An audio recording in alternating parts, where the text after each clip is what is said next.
भय भय सबको होता है, चाहे वो पशु हो, पक्षी हो या मनुष्य। वास्तविकता में मनुष्य भय को अपने साथ लेके ही जन्म लेता है। तो इस भय से भय कैसा? यदि भय बुरा भाव होता तो क्या इसे हम अपने साथ लेकर जन्म लेते? वास्तविकता में भय हमें आगे बढ़ने के लिए प्रेरित करता है। अब देखिए, जीवन जीने का भय आपसे स्वयं की सुरक्षा करवाने का प्रयास करता है। अपमान का भय सदाचार की ओर बढ़ाता है। किसी प्रिय को खो देने का भय उसके लिए कर्तव्य पालन करने की प्रेरित करता है। किंतु ये भय बुरा तब हो जाता है जब आप इसे अपने ऊपर हावी होने देते हैं, इसके लिए कुछ प्रयास नहीं कर पाते। इसलिए यदि इस भय को उपयोग में लाना है, आपको स्वयं इस भय के ऊपर हावी हो जाना पड़ेगा। तो तोड़ दीजिए भय की सीमाएं। अपनी आत्मा को छोड़ के किसी और के समक्ष सर मत झुकाइए और स्मरण रखिए, जब अंधकार से डरना छोड़ दोगे तभी दीपक बनकर प्रकाश दे पाओगे। श्री कृष्ण कहते हैं, जिनके अंदर डर स्वाभाविक है उनको अपने दिमाग और मन को एक बात समझानी होगी। अगर मुझे अच्छी जिंदगी जीनी है तो मुझे इस डर को जीतना होगा, और इसके लिए मुझे योजना पूर्वक एक के बाद एक कदम उठाने पड़ेंगे। खुद को यकीन दिलाना ही होगा कि वक्त रहते ही खुद को बदलना पड़ेगा। अगर हम नहीं बदले तो वक्त ने बदलने की कोशिश की तो बड़ी तकलीफ होगी। पहले आप खुद से सवाल कीजिए, क्या मैं डर के वजह से आगे नहीं बढ़ रहा हूँ? क्या डर के वजह से मुझे सफलता नहीं मिल रही? अगर आपका उत्तर हाँ है तो चलो डर के अंदर जाते हैं। हमें ध्यान से समझना पड़ेगा, हमें डर क्यों लगता है? क्योंकि हमारे अंदर आत्मविश्वास की कमी है। फिर सवाल आता है, हमारे अंदर आत्मविश्वास क्यों कम है? क्योंकि जिस क्षेत्र में हम सफलता हासिल करना चाहते हैं उस क्षेत्र के बारे में हमारा ज्ञान अधूरा है।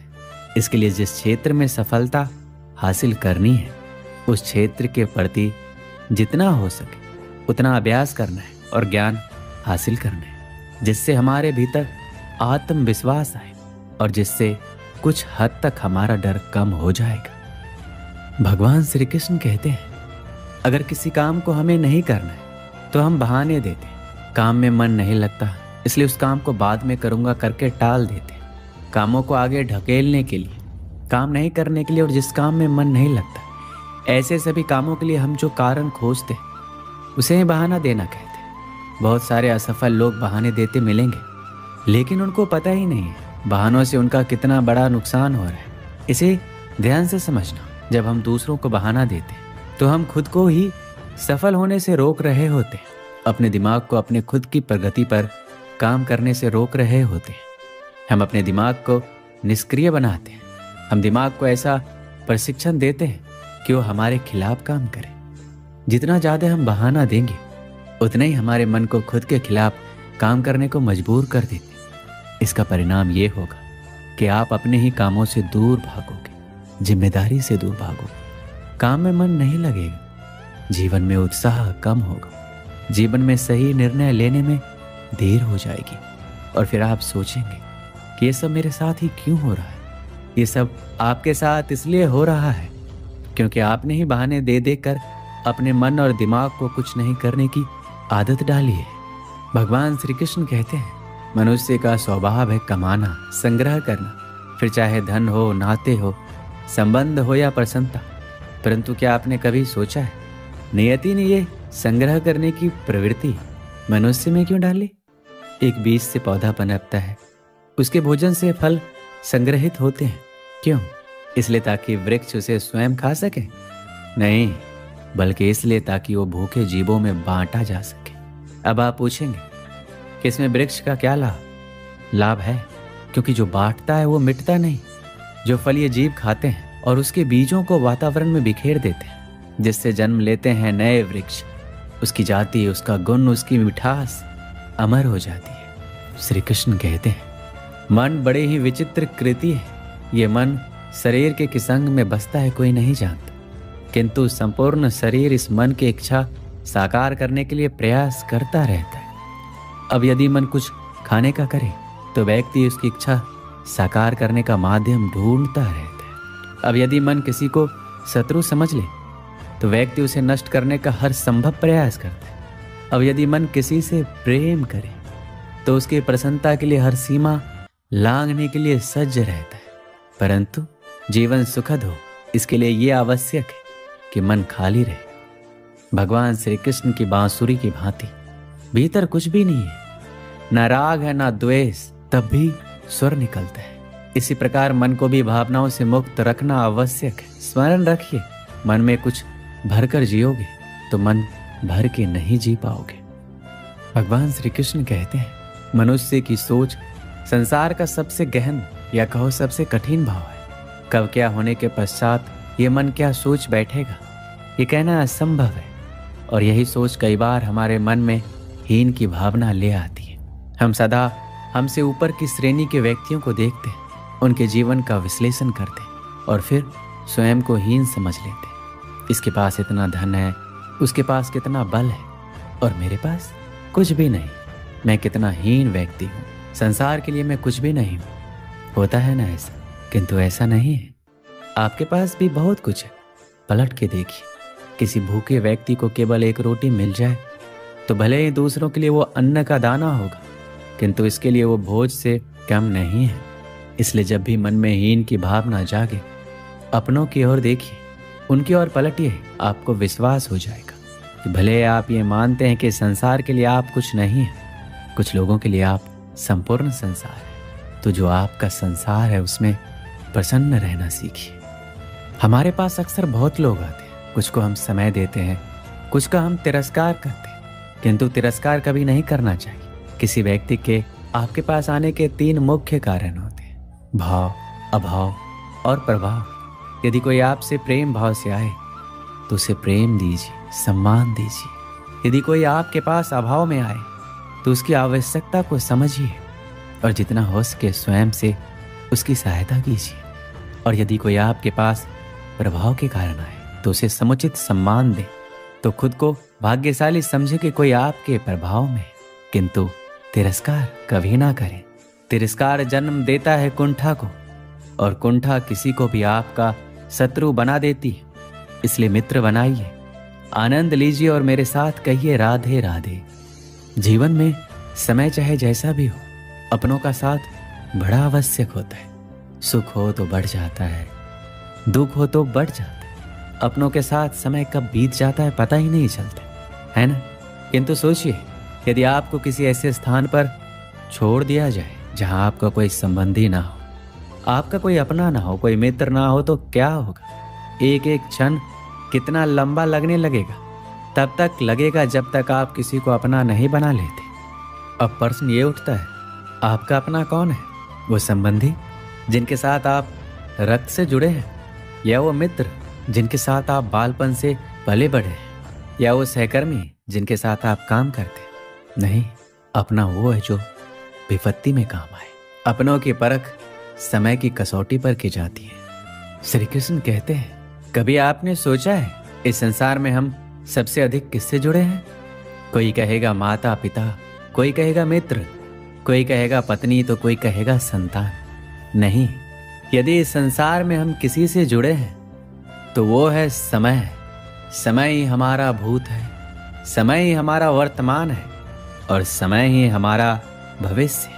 और हम क्या करते हैं? सबसे अधिक जुड़े समय को, सबसे बहुमूल्य संपत्ति को हम नष्ट कर देते हैं। कोई भविष्य के ऊंचे सपनों को बुनता है, कोई बीते कल को कोसता है, किंतु तनिक सोचिए, बीता कल आपके सोच विचार करने से बदलने नहीं वाला।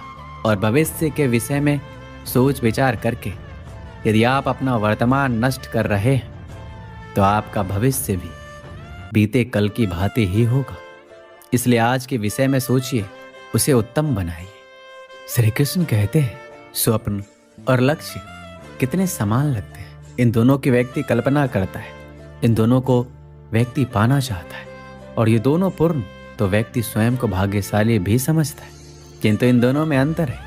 अंतर ये कि स्वप्न के लिए बिना मेहनत की नींद चाहिए और लक्ष्य के लिए बिना नींद की मेहनत। जो व्यक्ति स्वप्न देखने में रह जाता है उठने के पश्चात उसके हाथ खाली रह जाते हैं। और जो व्यक्ति मेहनत करता है, सोते समय उसके हाथ उसका लक्ष्य होता है।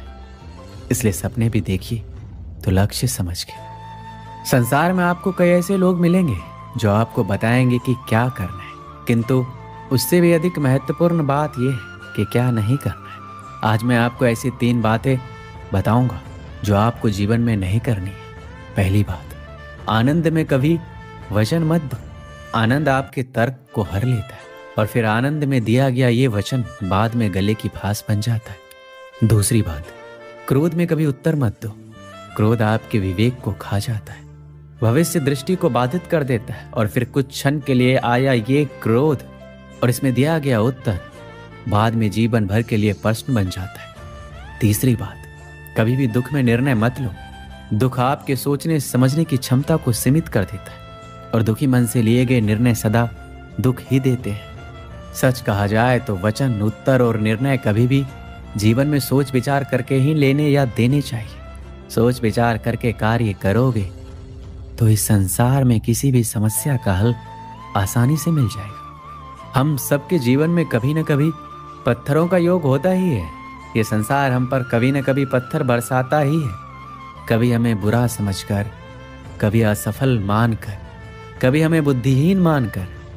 कारण बहुत सारे, किंतु इन पत्थरों से हमें चोट खानी है या नहीं, ये हमारे हाथ में। या तो आप इन पत्थरों से चोट खाकर आंसुओं से डूबे रह सकते हैं, और यदि आप चाहें तो इन पत्थरों से सेतु बनाकर समस्या का सागर पार कर सकते हैं। निर्णय आपका है। ये पत्थर प्रतीक है हमारी निंदा का, हमारी आलोचना का, और जो इस आलोचना को नकारात्मक ले गया वो केवल कष्ट ही पाएगा, और जिसने इस आलोचना को विकास का आधार बना लिया वो सफलता के शिखर चढ़ेगा। इसलिए स्मरण रखिएगा, आलोचना आपका शत्रु नहीं, आपका सबसे बड़ा मित्र है। श्री कृष्ण कहते हैं, अक्सर आपके बड़े बूढ़ों ने आपसे कहा होगा कि यह संसार दुख का मूल है और ईश्वर भक्ति उस दोष से दूर जाने का मार्ग है। किंतु सोचिए, यदि यह संसार दुख का सागर होता तो क्या नियति आपको यहाँ जन्म लेने देती? क्या ईश्वर यहाँ पर अवतार लेते? जब समस्याओं पर हमारा वश नहीं चलता, हम आरोप लगाते हैं इस संसार पे, यहाँ के लोगों पे, सोचते हैं काश वो यहाँ पर आया ही नहीं होता। एक किसान बंजर धरती पर जाता है और अपने परिश्रम से उसे लहलहाते खेत में परिवर्तित करता है। एक दर्जी जिसके पास एक सामान्य सा वस्त्र जाता है, अपने परिश्रम से उसे एक सुंदर वेश में परिवर्तित कर देता है। आप भी परिश्रम कीजिए। ये महत्वपूर्ण नहीं है कि आप किस संसार में आए हैं, ये महत्वपूर्ण नहीं है कि आप यहाँ कैसे आए। अगर कुछ महत्वपूर्ण है तो ये है, जब आप गए तब आप इस संसार को कैसा छोड़ के गए। और ये सोच के जिए कि जो किसी के लिए नर्क है वो किसी का स्वर्ग बनाकर निकलोगे तो आपका जीवन और आपका संसार दोनों धन्य हो जाएंगे। पाना और खोना दोनों जीवन के महत्वपूर्ण भाग हैं। जीवन भर व्यक्ति कुछ पाता है तो कुछ खोता है। कभी धन खोता है, कभी सम्मान, कभी मित्र, कभी अभिमान। किंतु खोना बुरी बात नहीं है, क्योंकि खोने के साथ ही वो आपको एक अमूल्य सीख दे जाता है कि कैसे उसे दोबारा ना खोया जाए। इसलिए यदि कुछ गवा दिया तो उससे मिली सीख ना गवाए, क्योंकि उसी सीख की सहायता से आप अपना खोया हुआ पुनः पा सकते हैं। जीवन में कुछ पाना हो तो सोच और कर्म बड़े आवश्यक होते हैं, किंतु क्या केवल सोच से, क्या केवल कर्म से आपको सफलता मिलती है? नहीं। कुछ लोग सोचते रह जाते हैं, कर्म नहीं करते, और इस कारण से उन्हें सफलता नहीं मिलती। कुछ लोग बिना सोचे समझे कर्म करते रह जाते हैं, उन्हें भी सफलता नहीं मिलती। स्मरण रखिएगा, वृक्ष को काटना हो तो कुल्हाड़ी के लगातार प्रयास करने के साथ ही कुल्हाड़ी किस दिशा में मारी जानी चाहिए, इसका ध्यान रखना जरूरी है। सोच और कर्म इनका ठीक से सम्मिश्रण करेंगे तो अवश्य ही सफलता मिलेगी। हम मनुष्य कितने ढीठ होते हैं, एक बार लक्ष्य पर दृष्टि साध ली तो उसे पाने के लिए जी जान लगा देते हैं, किंतु उस लक्ष्य को पाने की आतुरता में उस मार्ग का आनंद लेना ही भूल जाते हैं। स्वास्थ्य को दांव पर लगाते हैं धन कमाने के लिए, और फिर वही धन गवा देते हैं स्वास्थ्य को पुनः सुधारने के लिए। देखिए, चाह बुरी बात नहीं है, किंतु चाह को पूर्ण करने की चाह में उस मार्ग का आनंद लेना भूल जाना, ये तो मूर्खता है। कभी कभी पूर्ण पाने की चाह में व्यक्ति सब कुछ गवा देता है, भूल जाता है कि आधा चंद्रमा अधिक सुंदर होता है। जो नहीं है उसे पाने का प्रयास आप अवश्य कीजिए। किंतु जो है उसका संपूर्ण आनंद लेने में वंचित मत रहिए।